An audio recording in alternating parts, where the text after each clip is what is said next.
स्थापकाय च धर्मस्य सर्वधर्मस्वरूपिणे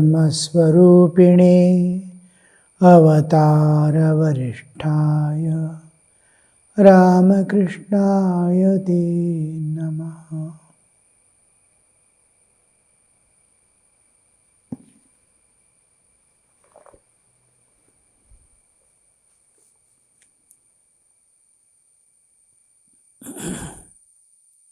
Master to Mahima, what is this? I see a steamship here. All love. Mahima Charan has arrived and Sri Ramakrishna is telling, what is this? I see a steamship here. All love. We expect here small boat at the most, but a real steamship has arrived. But then I know it is the rainy season. Laughter. Because he has read a little, he had some scholarship, knowledge, having studied many books both in Sanskrit and English. So Sri Ramakrishna is telling, because he is a little educated type. The master was conversing with Mahima Charan.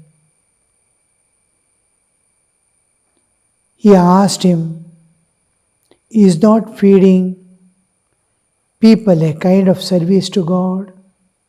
God exists in all beings as fire. To feed people is to offer oblation to that indwelling spirit. But then one should not feed the wicked. I mean people who are entangled in gross worldliness or who have committed heinous crimes like adultery. Even the ground where such people sit becomes impure to the depth of 7 cubits. Once Hriday fed a number of people at his native place. A good many of them were wicked. I said to Hriday, look here, if you feed such people, I shall leave your house at once. To Mahima, I hear that you used to feed people, but now you don't give any such feasts. Is it because your expenses have gone up? Laughter. Feeding people. Sri Ramakrishna is telling here, clearly he is mentioning, God dwells in all beings. And the food you feed, people when you are feeding, you can experience God taking. Sahasra Shirsha Purusha. The Lord is all pervading all beings. And people are hungry and you feed, it's like putting an oblation into the fire. Actually, it is directed towards God. The fire ritual is where the fire is seen as the manifestation of God, and as if I'm feeding God through that fire. There is fire ritual, Homa Karma. And when we see human beings consuming food and getting converted into energy, there is an engine within, which is, if you feed food, it converts into energy that people live, all beings live on 2 important things, food and oxygen, breathing oxygen. Food cannot be converted into energy without oxygen. It's just like we burn petrol in a combustion engine, internal combustion engine. We put petrol and then we give oxygen to burn. Then you'll see from the from one side it will be sucking oxygen air, from another side we feed the petrol or diesel or whatever it is. And this combustion takes place when it is a spark comes or in compression, it explodes, and it is converting the energy into mechanical energy. Like that, in our food that we take, it gets converted into nutrients and reaches every cell. Cell gets energy. Energy direct, it won't be direct energy. When oxygen goes, every cell converts it, gets converted into energy. So, people are able to live, see, understand, interact, everything. And when you feed, if you observe a little, everything is pervaded by God. And God is as if you are feeding God. This is your attitude. But in reality, if you feed a right person, it goes for right action. It gives right fruit. Now, if you grow a poisonous plant, it gives poisonous fruit. If you give a nutritious tree, which gives us nutrition, if you feed, it gives nectar-like fruit, which is good for what is good for society at large. People must be good. One way you are trying to, if you feed the people who are harmful to the society, bad people, evil-minded people, they will take the food. It is like poison for the society. As the evil people grow in society, it is like a cancer entering into the body, cancerous. Same food, cancerous cells also take, same food, good cells also take. They grow at the expense of others and then become a wound in the society, giving a lot of pain and suffering. So you should not feed. Sri Ramakrishna is telling, don't feed the wicked because you are still bound by karmic load. What happens is, by feeding a wrong person and the karma you have to experience. Suppose a beggar comes and asks, I have not taken food, you give me something, I give him 5 rupees. He takes the 5 rupees and goes. I do not know how he is going to use. Suppose he uses for his food and really appeases his hunger and that was his need, it doesn't matter.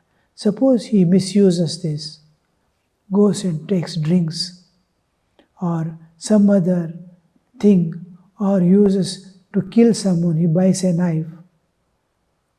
And who is responsible for this? The one who has given the money to him without seeing. Now he goes and kills someone. And because you are a partner to that act, you have given with your understanding, you use it in a good way, with the trust that is able.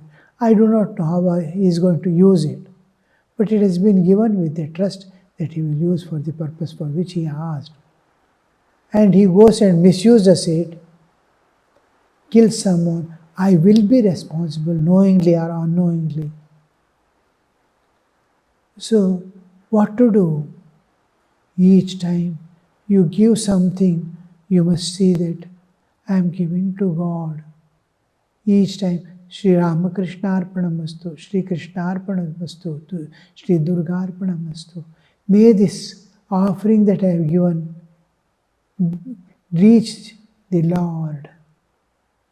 Because in everyone there is God also is there. There is the evil person also there. If good person is there, it reaches God and the good person in society at large. If bad person is there, then if you aim at the Lord and give, then it doesn't generate karma. Whenever you feed anyone, feel in the heart of hearts that you giving to God. If you know there is something fishy, avoid it.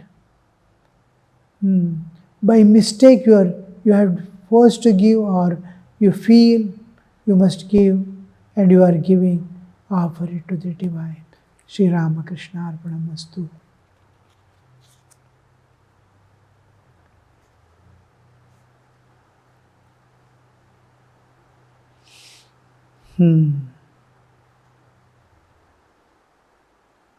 The meal was to be served on the south veranda of the house.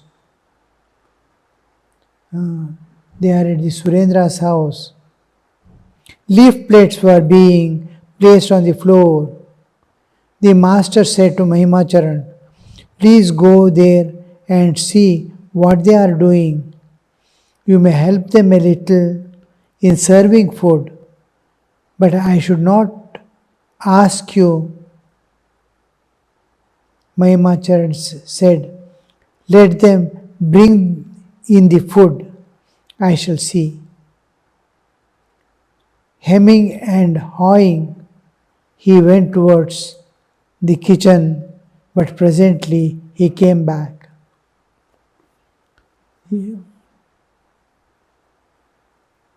Sri Ramakrishna and devotees enjoyed meal greatly. Afterwards, he rested a while.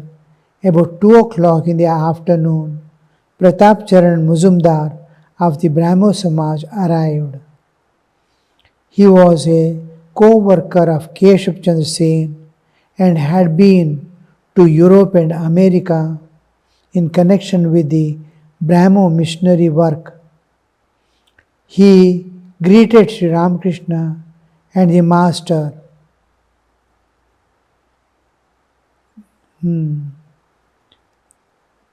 Pratap Chandra Muzumdar. He was a co-worker of Keshav. He belonged to the Brahmo Samaj. He had come. He had been to Europe and America in connection with the Brahmo missionary work. He greeted Sri Ramakrishna and the Master too, bowed before him with his usual modesty. They were soon engaged in conversation. Pratap, I have been to Darjeeling recently for change of air, Master, but your health has not much improved. What are you suffering from? Pratap, same illness that Keshav died of. They began to talk about Keshav. Pratap said, even in boyhood, he showed non-attachment to worldly things, seldom making merry with other boys. He was a student of Hindu college. At that time, he became friendly with Satyendra and through him made the acquaintance of his father, Devendranath Tagore. Keshav cultivated bhakti and at the same time practiced meditation. At times he would be so much overcome with divine love that he would become unconscious. The main purpose of his life was to introduce religion among the householders.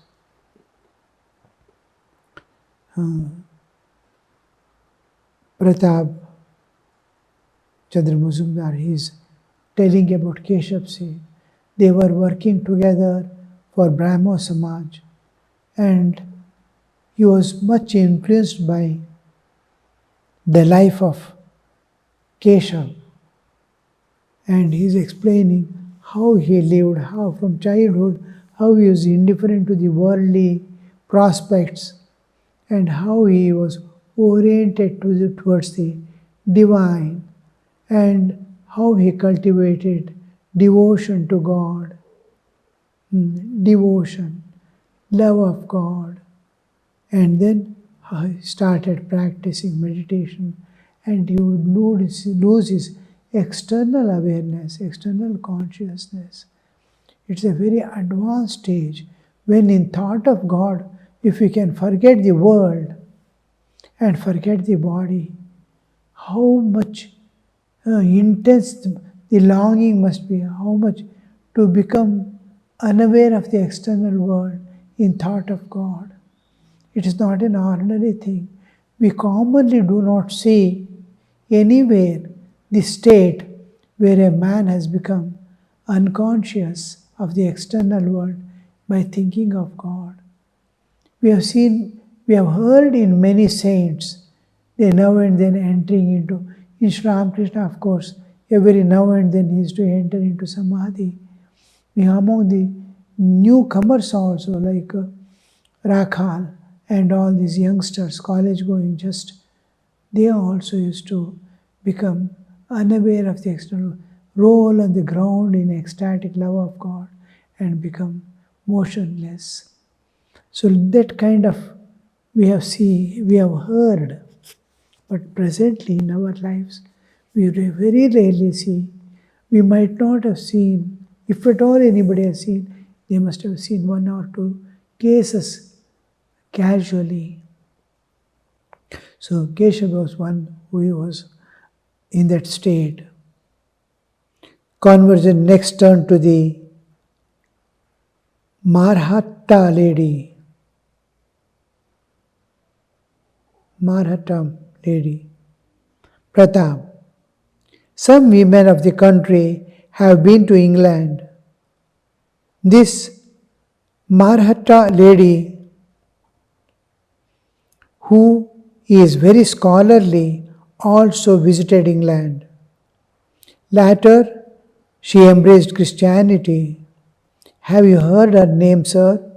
Master, no. But from what you say, it seems to me that she has a desire from name and fame. That kind of egotism is not good. The feeling, I am the doer, is outcome of ignorance. But the feeling of God does everything is due to knowledge. But the feeling that God does everything is due to knowledge. I do is ignorance. God does. In and through me, God is doing. He is using me as an instrument, is the sign of knowledge. But the feeling of God does everything is due to knowledge. God alone is the doer. All others are mere instruments in His hand. How the ego manifests. Many have changed their name, they have left their original things. Now she has embraced Christianity. But many have given up their religion, not taken any other religion also for name and fame. They move with other people and something, even you see in modern trend, trying to be a film star or trying to be a international player, something, and they live for that sake. A musician he wants to become, He has acquired some knowledge of music, singing. He wants to present it to the world just for the sake of name and fame. And here we see they give up their original nature and what makes them evolve. In formerly Indian context, we see how you evolve was most important. The second thing, still earlier, from the Vedic times, we see how to transcend this nature and go, how to remove the inner defects was most important. Mukti, freedom, total freedom from nature forever. So this was the concept. Slowly, how it comes to the evolution was no more later on. Slowly turned to acquire the name and fame. And still now to run after the enjoyments and possessions. They want to prove themselves successful by earning money, taking higher positions. Externally, they glitter, from within, they are empty. All the things we see in what they call Facebook is just an external show. What they show in their status is what they are not, and what they really are hidden from the external world. What they are not, they are projecting, superimposing, giving a false image of themselves in the world, just for. So this is what we see Sri Ramakrishna said, that kind of ego is not good. Master, no. No, Master is continuing. The misfortune that falls a man on account of his egotism can be realized if you only think of the condition of a calf. The calf says, Hamba, Hamba. That's why I. And just look at the misfortune. He is giving an example. What happens to aham, I.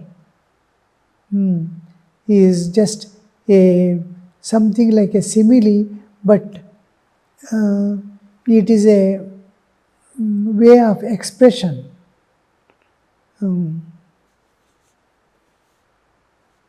Hamba. It is I in Indian language. Hamma. The cow, ma, that sound. Aham like I. And just look at its misfortune. At times it is yoked to the plow and made to work in the field from sun up to sundown, rain or shine. Again, it may be slaughtered by the butcher. In that case, the flesh is eaten and the skin is tanned into hide. From the hide, shoes are made. People put on these shoes and walk on the rough ground. Still, this is not the end of its misfortune. Drums are made from its skin and mercilessly beaten with sticks. At last, its entrails are made into strings for the bow used for carding cotton. When used, the carder string gives the sound tuhu, you. That is, it is you, it is thou, O Lord, it is thou. It is no longer says Hamma. I. Only then does the cough's trouble come to an end. It is liberated. It does not turn into the world of action. It's giving a example how means this is a practical understanding we commonly see. How the I is getting, how much of beatings it gets. Wherever there is I, there is pain. I has three important parts. I am the doer, I am the enjoyer, and I am the knower. Knowership, enjoyership, and doership. Kartritva, bhoktritva, jnatritva. These three constitute the ego I. And I, when I will do, nature wants it to their soul to evolve. I will do, the moment he puts hand on the action, immediately there is a reaction. We are in the world of relative existence, bound by time, space, and causation. Every action gives a equal and opposite reaction. Good for good, bad for bad. If you do a bad act, you are bound by it. If you do a good act, you are bound by it. How not to be bound and do the action is nishkama karma. If there is no intention behind the work or action, only out of love and compassion, the action is done. In name of God it is done. As service unto others it is done. Everywhere there is a sacrifice, then it doesn't bind. I am doing my duties, it will not bind. What is done with the intention of enjoying, possessing, all these are going to bind. Whatever is done because of hatred or attachment becomes a karma. Duties will not become karma. If a mother beats a child to chasten him, it will not become karma. But if she does, chastens the child because it is troubling her, it becomes a karma. If a person doesn't do his duties, then also it binds. You are supposed to do. But if you do in proper way, it will not bind you. So Sri Ramakrishna wants to do action in such a way, don't get be bound by karma's actions. Om Shanti Shanti Shanti Harihi Om Tat Sat Shri Ramakrishna Arpanamastu.